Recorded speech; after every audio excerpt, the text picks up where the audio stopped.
No.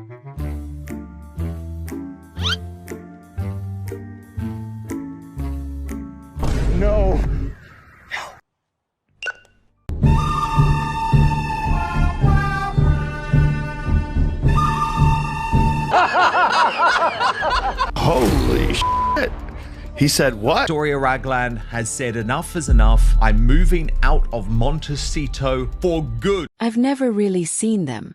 5 quiet words, but when spoken by Doria Ragland, Meghan Markle's own mother, they hit like a thunderclap. And it's pretty brutal, actually. If Meghan's mother has never truly seen Archie or Lyle, then what has the world been looking at all these years? Meghan Markle has now been abandoned by her mom after the Duchess begged don't leave. The world saw perfection, the smiling mother, the royal children, the sunlit Montecito mansion.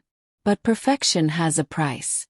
And behind those carefully framed photos, something didn't feel real. She's seen how her daughter's lies have been exposed. She's seen how her daughter uses people. Whispers began to surface from inside the house.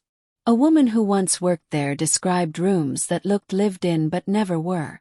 Toys placed with precision. Blankets folded too neatly. No fingerprints, no laughter, no sound. And as a calm yogi, she simply doesn't want to put up with it. And then came Doria's words again.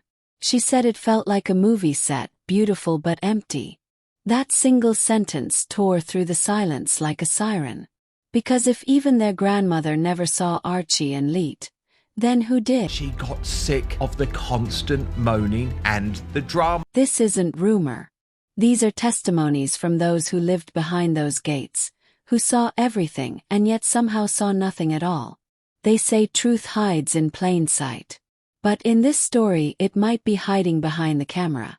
And that's where our story begins. Doria's quiet confession didn't come from gossip.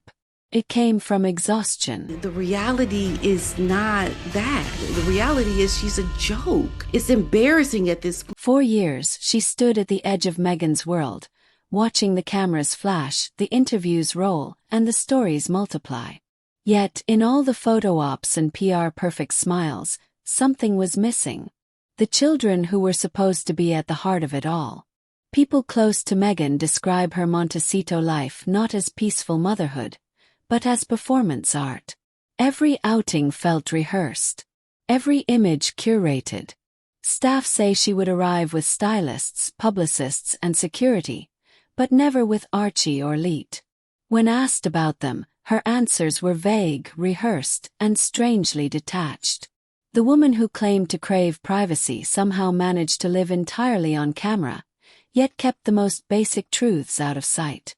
And then there's the timeline. Meghan's home life was sold to the public like a Netflix script.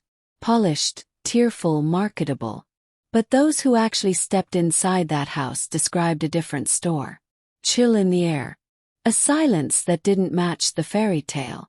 Even Doria, the one person who should have been closest, was kept at a distance, permitted to watch the brand, but not the reality. Behind the soft speeches and expensive wardrobe, Meghan wasn't building a home. She was building an image.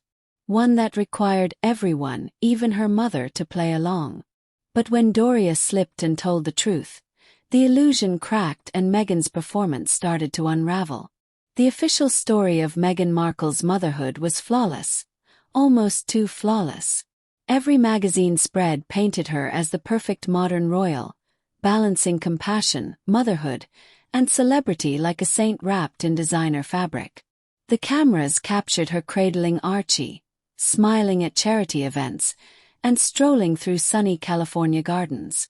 But those images, perfectly timed and strategically released, felt less like memories and more like marketing. Behind palace gates, the narrative was airtight. Every milestone came with press releases. Every appearance accompanied by professional lighting and controlled access.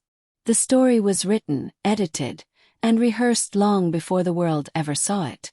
Yet, there were cracks, small, almost invisible at first, dates that didn't line up, photos that looked off, and statements that contradicted each other.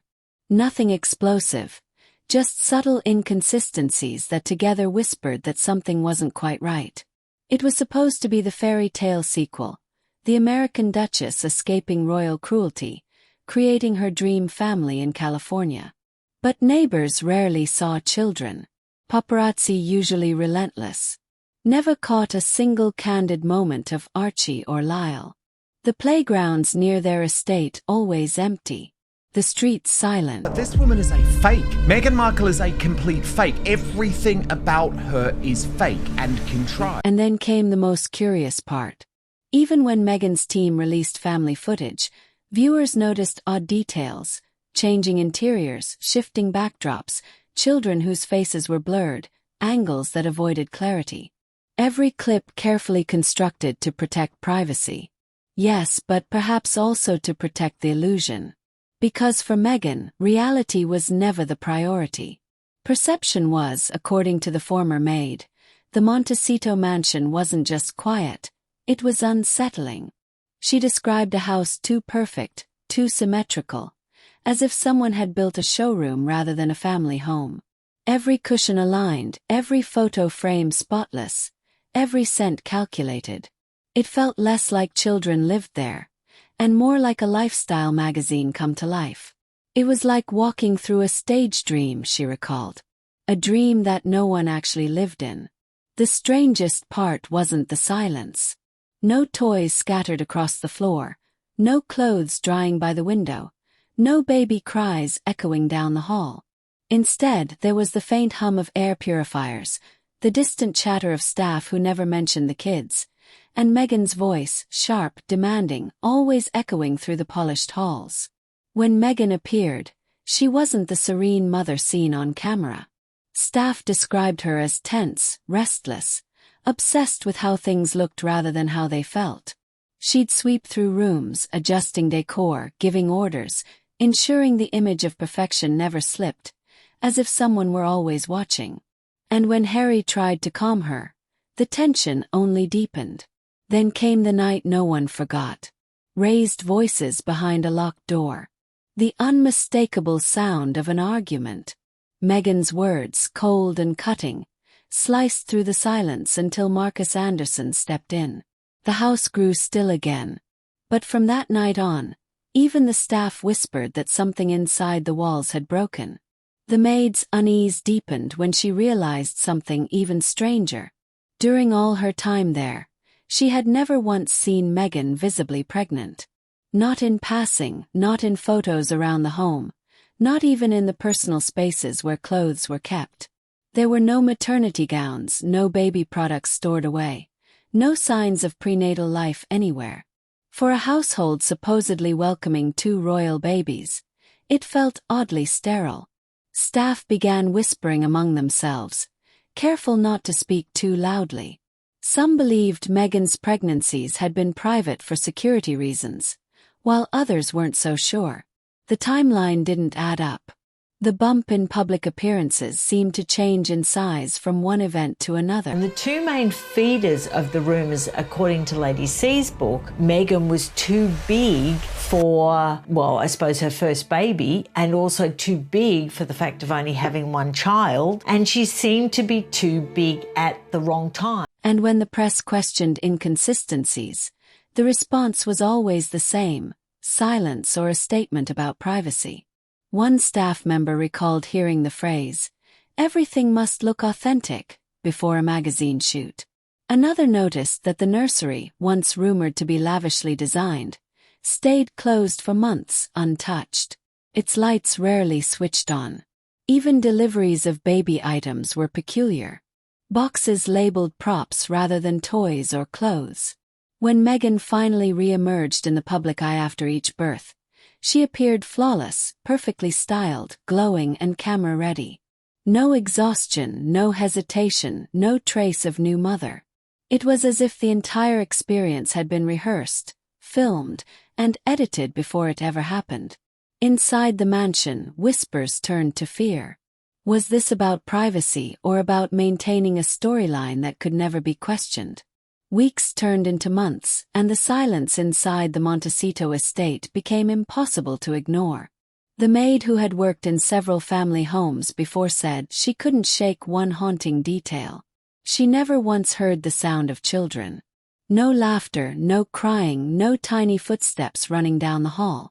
The house was large, echoing, and immaculate, but it felt hollow like a stage between scenes. Every morning, she'd clean the same untouched nursery. The crib remained perfectly made, its sheets crisp and unwrinkled, a rocking chair that never moved. Toys arranged in symmetrical lines like props placed for display. Even the baby monitor was spotless, showing no signs of use. It was as if the idea of children existed, but not the children themselves. When visitors came, the staff received clear instructions. Keep doors closed, avoid questions, and never mention Archie or Lilibet by name. Guests were led through selected rooms only. The picturesque ones meant to mirror the images Meghan and Harry had shared with the world, but the bedrooms, the play areas, off-limits, locked. Some workers started to believe the children were elsewhere, hidden away from both family and staff. Others suspected something darker, that they were never there at all. But no one dared to ask Meghan directly. Her temper, they said, was unpredictable. One wrong word could cost a job. Still, the question lingered in every corner of that empty house. Where were Archie and Lyle?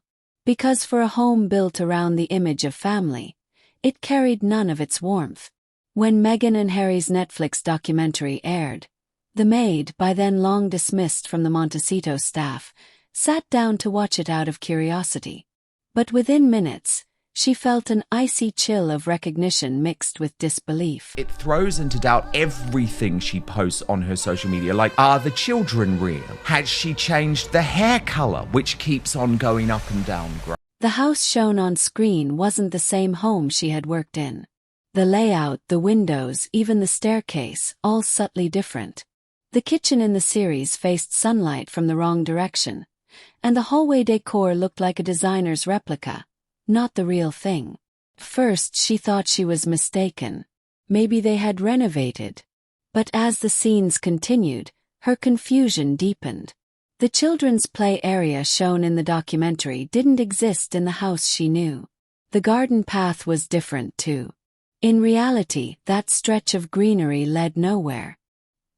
Here, it led to a picture-perfect bench where Meghan sat, narrating her pain to the camera. Every detail was pristine, cinematic, unreal. The production claimed to show their authentic life. Yet, everything looked constructed, from the lighting to the way Meghan cradled the baby's hand that never fully appeared on screen.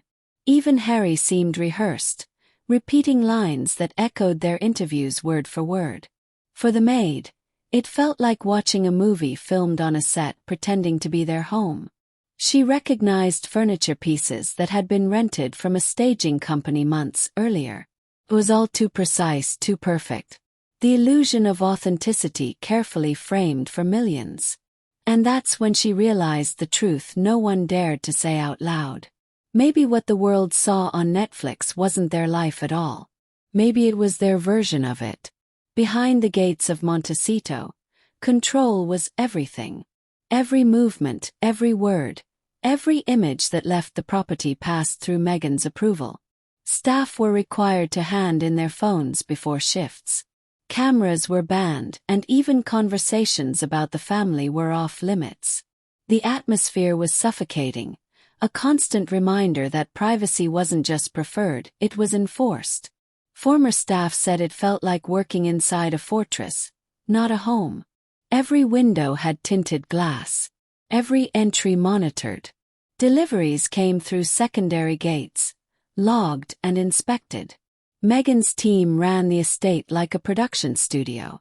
Time schedules, signed NDAs, and endless rehearsals for perfection. Nothing spontaneous, nothing real. Those who questioned instructions were swiftly replaced. Meghan demanded silence, not just from the media, but from the people who saw behind her performance. It wasn't about protection. It was about preservation of her image, her narrative, her control. Even Harry seemed distant, more like a supporting role than a partner. His words followed hers, his presence muted. And in that silence, The illusion stood unchallenged.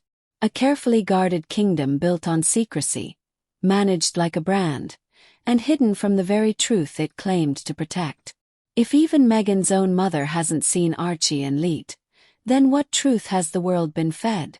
That question lingers, heavy and unresolved. People like Meghan will always stay with the man if there's no better option. As the last image fades, a mother crying on camera, defending a story that no one can seem to verify.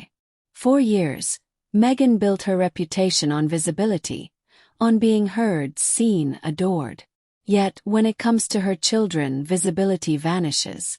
The people closest to her whisper contradictions, while the public is left with perfectly edited glimpses that reveal nothing at all. Maybe that's the point. Maybe mystery has become part of the brand, the ultimate shield against accountability. Because when no one knows what's real, no one can question what's false. Doria's quiet admission didn't just expose a family secret. It exposed a strategy, one where truth is managed like publicity, and authenticity is optional. As the lights dim on the narrative, Meghan worked so hard to control. One question echoes louder than ever. Where are Archie and Lilibet? Were they hidden for safety or hidden for story? Maybe the official story is true. Maybe it isn't. But one thing is certain. In Meghan's world, the truth isn't told. It's directed. Maybe the story of Meghan and her children was never about motherhood at all, but about control. A narrative so tightly scripted that even reality had to bend to fit the frame. Every smile rehearsed, every tear timed, every private moment conveniently captured when the world was watching. What began as a fairy tale has started to feel like a performance. And Doria's quiet confession was the moment the curtain slipped. Because when a mother admits she's never seen her own grandchildren, the illusion collapses. The brand cracks. The story unravels. And behind the glittering facade, all that's left are questions no one wants answered. Maybe Meghan crafted her truth for protection. Maybe she built it for attention. But after years of contradictions, silence, and cinematic storytelling, one haunting thought remains. Perhaps the camera was never there to document her life. It was there to rewrite it. If you want to see how far this pattern of deception and secrecy really goes, watch my previous investigation about UN covering Meghan's Soho House past. You're watching Star Spotlight,